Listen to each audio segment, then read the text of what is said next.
For years and years and years, I used to tell people, it really strikes me strange that there are so many people that seem to me that they're like cardboard cutouts. And what I mean is, like, you meet people who you get to know them a little, you have conversations with them, you interact with them, and you discover that, they're not just surface, that's all they are.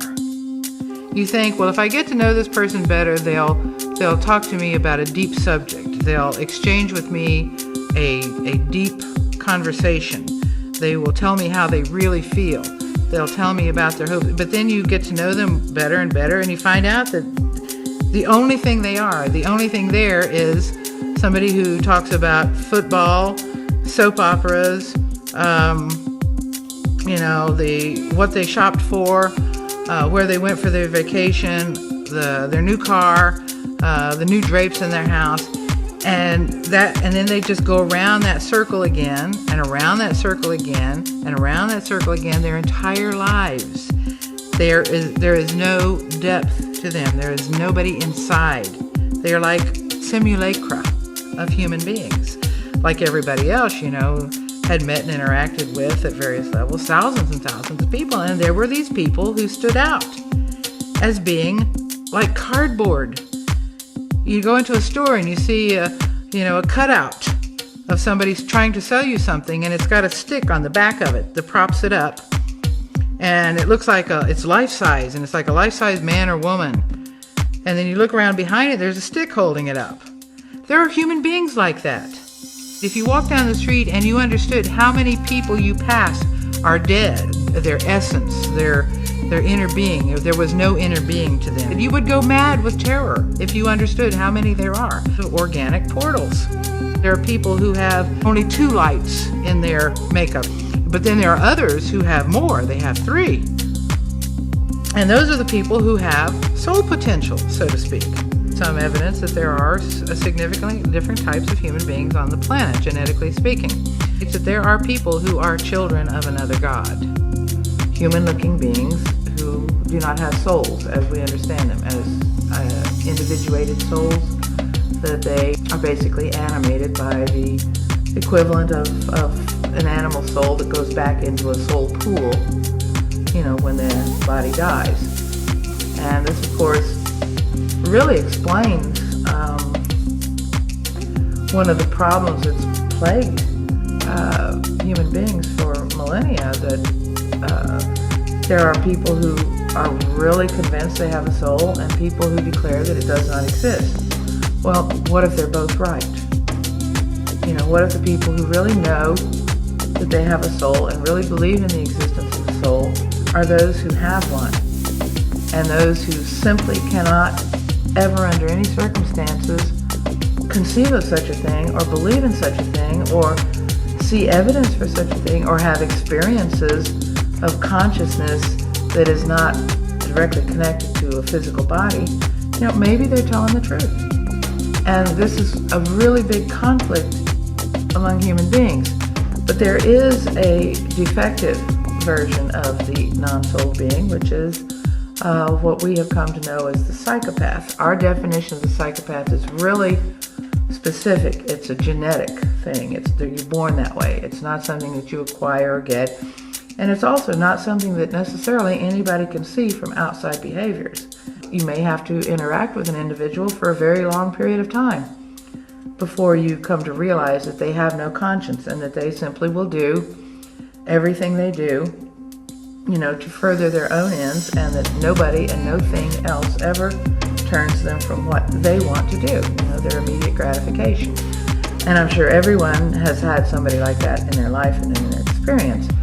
But the bad thing about it is these kinds of people tend, because of their nature, to rise into positions of power also, just as there are the ordinary garden variety sort that, just live out their lives as parasites on other people. But the bigger problem actually is the fact that psychopaths took over religion like thousands of years ago, and they began to structure religion so that it would create belief systems that would service their agenda. And it's our understanding that these soulless beings and psychopaths themselves are the instruments of hyperdimensional beings, i.e., paranormal, i.e., alien. And if you understand that there are soulless beings in charge of the governments, in charge of religions, in charge of academia, in positions of power, judges, lawyers, doctors, psychologists, psychiatrists, school teachers, they have moved in and taken over these positions, that you would be living in a world that is pretty much focused on a materialist way of life.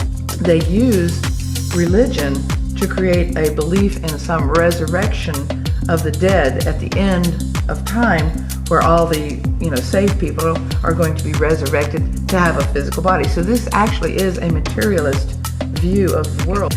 Maybe pathology is even kind of a wrong word to use, because if something is genetically born that way and it's born that way for a purpose, how can we say that it's pathological? It is what it is. Pathology implies that there's a sickness. Well, it's a sickness from the point of view of normal human beings, human beings who care about one another, that constitute the majority of humanity, or did. That's rapidly changing, because apparently, and it seems to be happening before our eyes, that they have been creating a ruthless race in which to incarnate themselves at the time of this upcoming macrocosmic quantum event, so that they can rule over the rest of humanity, whatever remains, in the higher density state. In other words, they want to lock this planet into their evil garden for them to have control and domination. They think, of course, for all of eternity. That's their plan. That's their intention. And, we would like to see that doesn't happen. We'd like to see a future of freedom for people.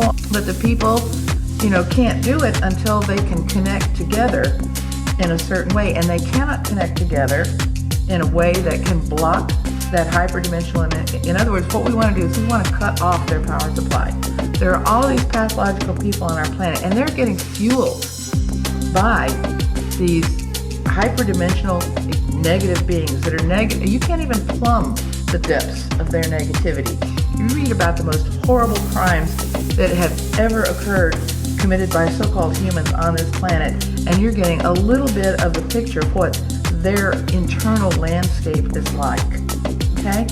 So, pedophilia, snuff films, cannibalism. It's the kind of beings that they are trying to engineer. I want you to really understand how horrible a world it would be if they succeeded, because they would have, the total freedom to do whatever they wanted with any normal human being who has a soul and who has a conscience, and to make them suffer as much as they possibly can in order to feed off that energy of suffering, because that's what they do. They feed off of that energy of suffering. They're not psychopaths in that. They're psychophages. They are soul eaters. They eat souls. They are light eaters. They eat it.